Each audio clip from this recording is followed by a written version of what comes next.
From the middle of the 16th century onwards, Bengal saw the establishment of numerous European settlements on its territory, starting with the Portuguese, who were in the Bay of Bengal by the 1520s and began constructing churches in testimony to their presence. By the 17th century, the production of silk had caught the attention of other European traders. The French had a trading post in Chandranagar, while just down the river, the Dutch had a sizable factory from where goods could be shipped to the Asian headquarters in Batavia in modern-day Indonesia. Its remains still stand today and mark the beginnings of a European imprint on the region's architectural landscape. The 18th century saw not only English trade overtake that of the French and the Dutch, but increasingly Bengal's wealth was seen not in its productive capacities, but in the taxation of its largely agrarian population. With the Battle of Plassey on the 23rd of June, 1757, the political ascendancy of the British in Bengal gained momentum, and they now turned their eyes to the collection of its land revenue. While their base in Calcutta had, until then, been confined to Fort William, by the turn of the 19th century, stately buildings and imposing churches had mushroomed across the city.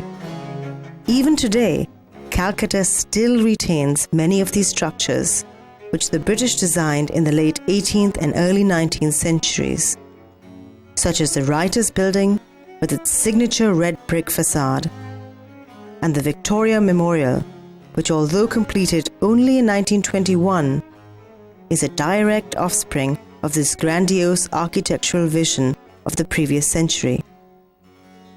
These buildings made the city resemble a provincial English town such as Bristol or Manchester. Calcutta had become the training ground for a new architectural experiment. In order to rule over such a large population and vast territory, the permanent settlement of 1793 came into effect, by which a new class of Indian landlords appointed by the British would collect state taxes, keeping a portion for themselves in exchange for their service. They were called Zamindars, and throughout the 19th century, as they gained in wealth, they sought to portray their favored status by emulating both the lifestyle and aesthetics of their colonial masters. At the National Museum in Dhaka, a range of residential furniture, including massive tables and beds, built at the behest of the region's landed elite in the 19th century, highlight both the European influences and the larger-than-life designs that informed its imagination. By the end of the 18th century, the British government in Bengal settled the land revenue on a permanent basis with the Zamindars. In 1793, the permanent settlement came into effect, which means that the landholders would have to pay a fixed amount to the British government, and this will be permanently settled. But the land revenue in excess collected by these local Zamindars will be appropriated by the Zamindars. And as time went on, with the pressure of population, with new agriculture coming up, and the area of agriculture expanding within the Zamindari, the land revenue increased. The Britishers couldn't get a share of it because it was permanently settled. And the excess gave a surplus to these Zamindars. So this elite class were rich by the mid-19th century. And they could show off their wealth as well as their power and proximity to the rulers through these architectural media. The Rajbaris, the palaces they created in the deltaic land, spotted all around, are actually the showpieces of their strength, of their social, economic and political prominence in the society. And it is this Zamindar class who were in taste, character and behavior were more European than the Europeans, only they were Indian in blood and color. From the 1850s onwards, under the patronage of its landed gentry, Bengal witnessed the mushrooming of Zamindari palaces as sites of architectural experiments.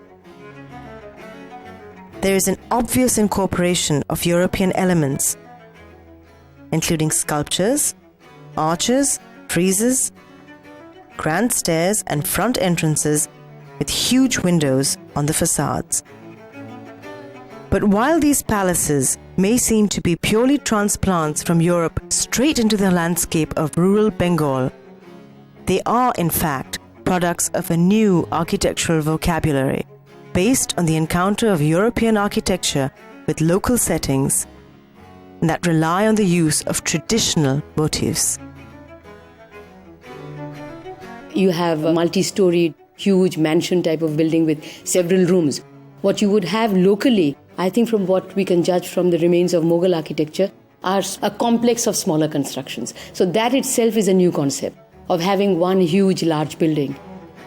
These palaces were really public expressions of the power that they were asserting, and the styles also that they were British. The neoclassical styles came with them, and you see the pediments, then the windows which were shutters, glass panes on the windows, sometimes the Venetian blinds. These are all things that came with the British. We know in their personal lives that they tried very much to be with the British. And I think the best examples that we have are from the Tagore family, who have left, the records that we have of that particular family far exceeds anything else. And in their lifestyles, especially the men, the women were more, I think, traditional. But the men, in their personal lives, they emulated the British. When they went to England, Rabindranath's father spent a long time in England, and his habits, the lifestyles that they had were very, very European. A good example comes from the homes of the family of the Bengali poet Rabindranath Tagore, whose members were not only well versed in European culture, but were simultaneously representatives of local authority and traditions. This is seen in the very construction of their houses, which rely on the concept of the outer house that displays European items, habits, and aesthetics, while also retaining an inner house which remained the setting for domestic rituals and traditions. This affinity to tradition was spatially expressed, with the family temples often located in close proximity to the Europeanized mansions. Sometimes the two blended together, such as in the palatial home of Rani Bhabani in Attor, whose family temple included both Corinthian columns as well as seated Hindu figures. Their social position is best reflected in the architecture, because it's a very powerful architecture itself is one of the, I think, the most powerful visual expressions that you can get. So and they are, the zamindars as a class were created by the British, and they were always very faithful to the British. They were loyal subjects, and they even went into partnership with the British. One of the more enigmatic aspects to this architectural encounter is to be found in Panam, near Sonargaon, the old capital of medieval Bengal. Here, in between two canals, lies a street with luxurious townhouses on both sides. Built by Hindu jute merchants in the early decades of the 19th century, possibly in imitation of the Zamindari palaces, these houses use both decorative and structural elements adopted from European architecture.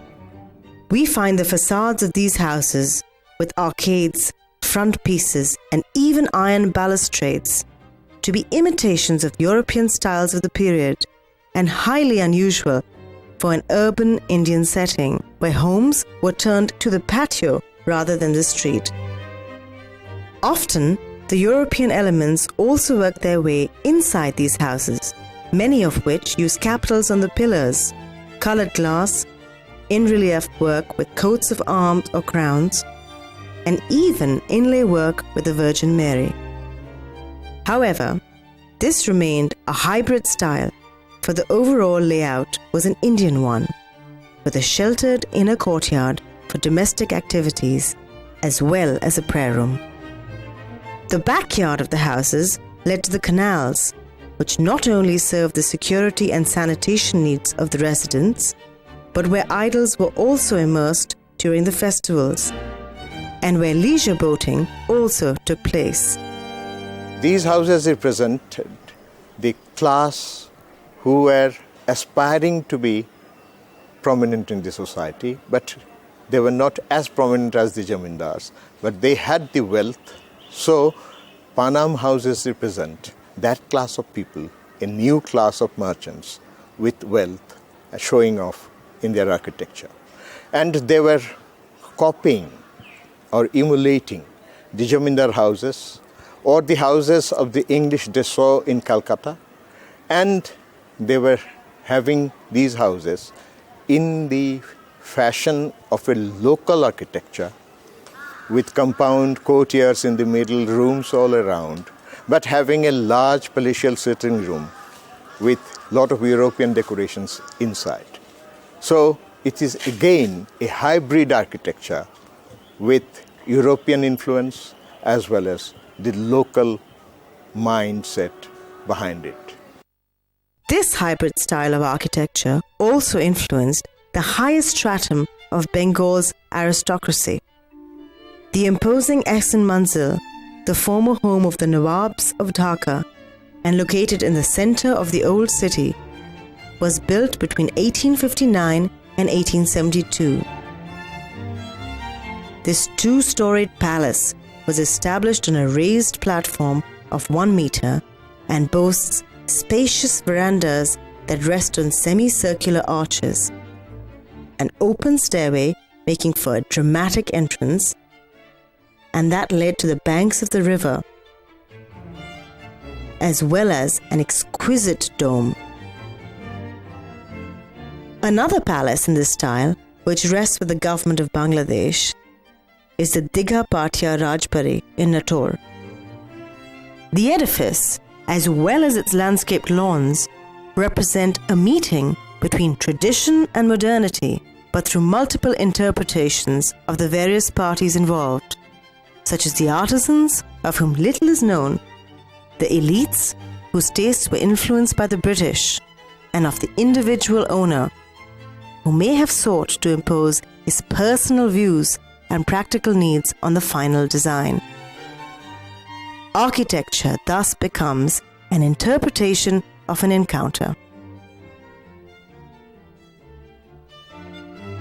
Ironically, even as the wealthy and aspiring classes of Bengal had begun imitating English architectural styles, British architecture in the region was turning to local building traditions for inspiration.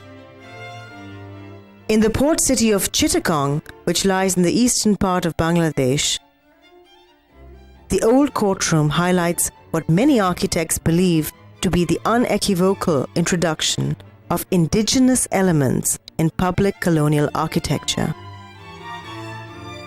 We thus find curved arches and domes to be an increasingly prominent feature of public buildings. A few miles away is a railway headquarters that also reproduces these characteristic features of long verandas and arches. This development is not an accident. These buildings represented new centers of administrative authority associated with the formation of new local elites. To them, the buildings offered a proximity to European power, but one still rooted in local geography and social context. After 1857, when we went directly under the British Crown, became a colony that was ruled by Queen Victoria, there were no pretensions anymore. And the British, I think, they looked on themselves as the inheritors of the Mughal tradition. So they incorporated a lot of Mughal features into their buildings. And what is, I think in Bangladesh, you will find Curzon Hall, which looks very much like, if you see side by side with a picture of Fatehpur Sikri, and you see the Ibadat Khana, it's very much of the, the design of the facade, of the front, is very much stylistically related to that. So after officially they became rulers, they incorporated many more of the Mughal or Indian style that was then fashionable, because they looked upon themselves as the inheritors of the Mughal tradition. And it's reflected in painting as it is in architecture. By the turn of the 20th century, the Curzon Hall in Dhaka, built in 1904, had come to unabashedly represent this new spirit. By blending Mughal arches and domes into its facade, there seemed little doubt here of the British claim to inherit the Mughal imperial legacy. The encounter had now come full circle, and South Asian motifs and patterns would henceforth inform future British architectural projects throughout the subcontinent.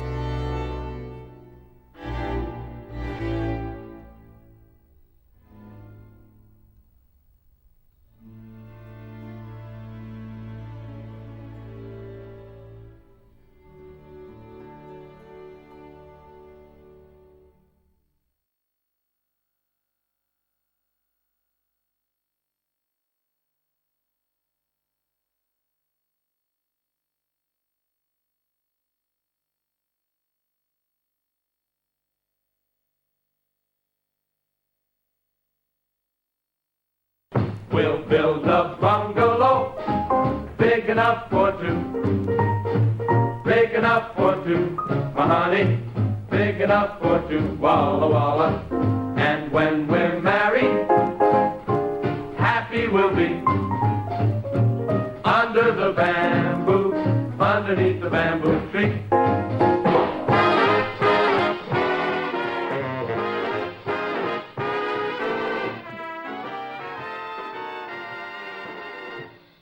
The bungalow is an architectural form known the world over.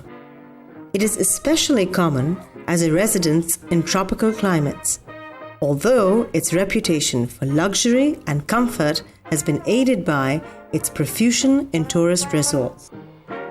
It has generally been considered a British invention, although the word bungalow exists in many languages other than English, and it is usually understood as a single-story residence, often used as a vacation house which is open to the outdoors and which has large verandas for spending leisure time.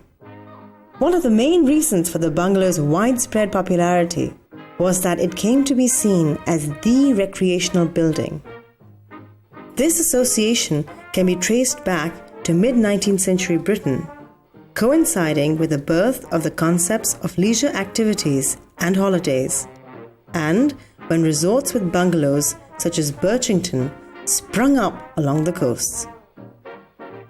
The bungalow was then adopted and adapted by Australians and Americans, thereby ensuring its global reach.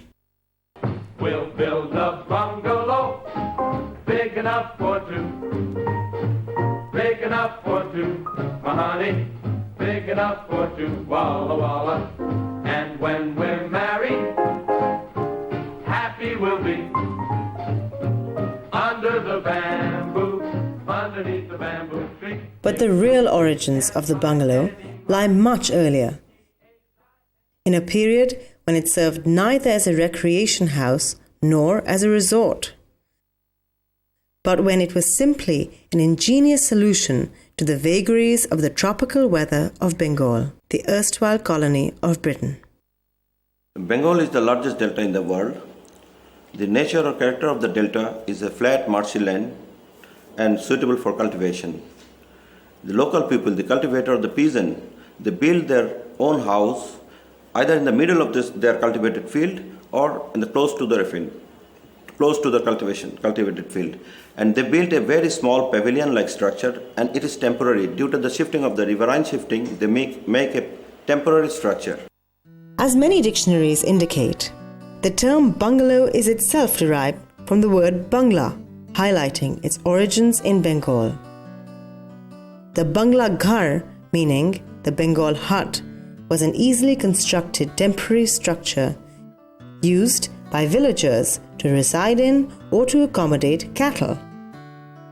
In this deltaic land, where rivers change course regularly and flooding is common, it had the advantage of being set up and dismantled easily. When the first Europeans arrived in Bengal for trade in the middle of the 16th century, they restricted themselves largely to the coasts, where they had established their factories. However, on those occasions when they had to travel into the hinterlands, requiring overnight stays, they turned to the Bengal hut, which their servants could build quickly using locally available materials. As it was originally envisaged, the bungalow had a number of features that made it a unique construction, perfectly suited to the hot sun, humidity, and heavy monsoon rains of Bengal. Its most significant feature was that it was made of bamboo, an inherently flexible material, which led to variations in the number of slopes of the roof, known as do-chala or two-sloped, cho-chala or four-sloped, and art-chala or eight-sloped. Disposition of the rural hut is a rectangular room with a frontal veranda, and the wall is made of bamboo and the bamboo fence, which is little bit perforated so that the summer breeze can pass through the room, and the roof is carved. This is a special type of roof. This is cho-chala or do-chala. The basic building material of the deltaic land is bamboo, and due to the bamboo we know bamboo is a very flexible material. When you bend it down and tie with the rope, then it turns into a strong structural member, and they take the advantage of the pliability of the bamboo. The builders of the Bengal, they make the carved roof to dispose the rainwater as quick as possible. Because the roof curved as it slanted towards the corners, it extended beyond the bungalow side walls, leading to the introduction of the verandas or open-air corridors that ran around the main room. In a hot, humid climate, the semi-open spaces of the veranda became the principal site of the household's activities.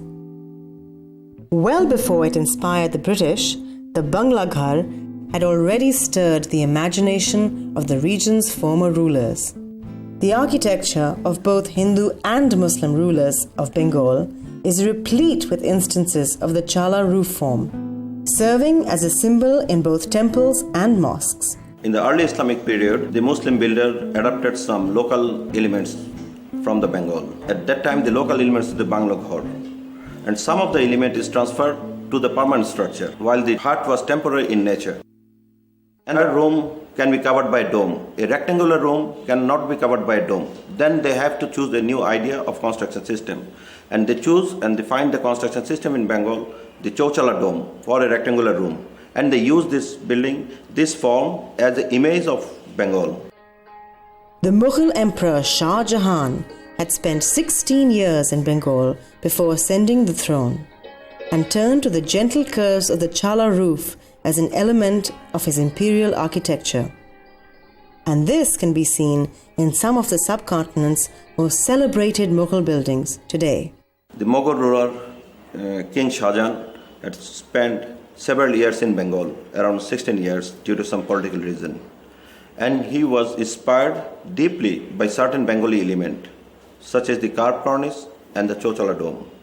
And he introduced in Delhi, not only in Delhi and other parts of the India, these two elements in the Mughal architecture. For example, the best prestigious location in the Mughal fort, the roof of the Khash Mahal or Dawani Khash or the audience hall, even the pavilion of the Mughal fort is covered by a Chochala dome. And it passed further to the 18th century and 19th century in the colonial time. At the beginning of the colonial time, the colonial builder, they introduced a building which is exact facsimile from the England. But in the age or during the time, it changed, it converted into a hybrid architecture with Islamic and the colonial mixture. And they adopted some Islamic element like kiosks. And this Mughal kiosk was covered by a Chochala dome. Towards the end of the 19th century, the British colonization of India was being illustrated through their appropriation of the Bengal Hut. But just how had this occurred? Like other Europeans, the British had initially been attracted to the ease with which the bungalow hut could be built as a temporary shelter when moving into the hinterlands for trade. The early residential accommodation for the British over here was always in the factories, the so-called factories, or in the barracks. When there was certain restriction of them for not living outside among the natives because of some security purpose. So, but on the other side, for the expansion of the trade, for the expansion of the administrative control, they had to move to certain remote places to the interior of the Bengal. So, for them, there was a requirement for some living accommodation, which will be temporary, not for long, because they are not living there for long time. So, this temporary function needed a temporary solution. And this temporarily actually took their housing. The link was coming from the Bangla Ghar. Because the Bangla Ghar has always been, actually, it developed as a temporary dwelling unit. The British soon realized that the Bangla Hut was versatile enough to be adapted to the new requirements born of their more entrenched settlement in India.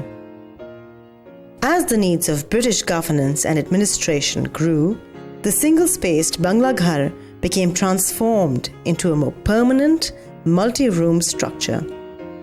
The most important change was the introduction of service spaces along with annex buildings for servants. Further changes were brought about by the emergence of luxury living born of colonial wealth. The pankha, or the hand-drawn fan, was added to the ceiling to create artificial breeze, while the bungalow was sometimes raised on a platform, allowing for a large number of servants to sit and work at a slightly lower level, thereby ensuring social distinction. The development of the bungalow as a common term to refer to British dwellings was much influenced by two events that took place in the middle of the 19th century. In 1854, the Public Works Department was established to build and maintain British administrative and common establishments. And in 1858, the governance of India came directly under the British Crown. These events instigated the design of more administrative buildings, as well as setting a prototype for British residencies in India. Many of the administrative and military models did away entirely with the curved slanting roofs, opting instead for a functional flat one, thereby removing the main attribute of the original Bangla Ghar. However, in other cases, especially with private residences, the slanting roof was retained, leading to a diversification of the British bungalow. In the city of Chittagong in southeast Bangladesh, some of the earliest administrative bungalows for railway officers were built atop the city's hills. These bungalows are evidence that the non-military residences, some of which are double-storied and have greater signs of crafted embellishments, including stained glass windows, wrought iron balustrades, and wooden latticework, were clearly moving away from the austere military models. The bungalow structure is actually based on the indigenous architecture of Bengal. But it is a British creation. We never had bungalows of that scale before the British came. And they had incorporated certain British things. For example, the wooden floors, which we didn't have before probably. Then the windows, which were shutters. So these were stylistically glass panes on the windows, sometimes the Venetian blinds. So these were very common for the pediments, the broken pediments. These are all things that came with the British, with the Europeans who came to settle and rule. Once implanted in Europe, bungalows underwent further changes to include neoclassical elements that were in vogue at the end of the 19th century, as well as to accommodate home appliances. interesting thing is that the use of clerestory. The middle part is always higher than the flanks where the verandas are there. For the clerestory is quite functional for letting the sun in and also taking the hot air from inside in the flow of the air. So this feature, as it was done in all over India, it became a symbol of a typical residence of European in India. This Europeanization of bungalows was not restricted to changes in the aesthetics and scale of the structure alone, but also due to its being assigned new functions. By the turn of the 20th century, some Protestant churches had eagerly adopted the form, as may be seen in Sylhet in northeastern Bangladesh. And in Chittagong, we find an early 20th century hospital housed in a bungalow-like complex. If we compare this thing, or if you see other examples of cottage or ranch house, it has a kind of similar connotation with bungalow. Like in open field area, you have a lot field in your possession, one bungalow or one cottage in the middle. That means that you have more people for you to serve you, and you are kind of having a status of a landlord. That is, I think, one of the reasons of this bungalow being successful. It is perhaps ironic that by the turn of the 20th century, the bungalow had come to be seen in South Asia as a symbol of European identity.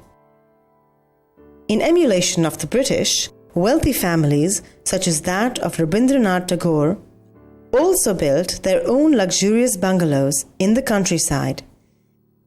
And it is in this setting that the poet penned some of his most celebrated works.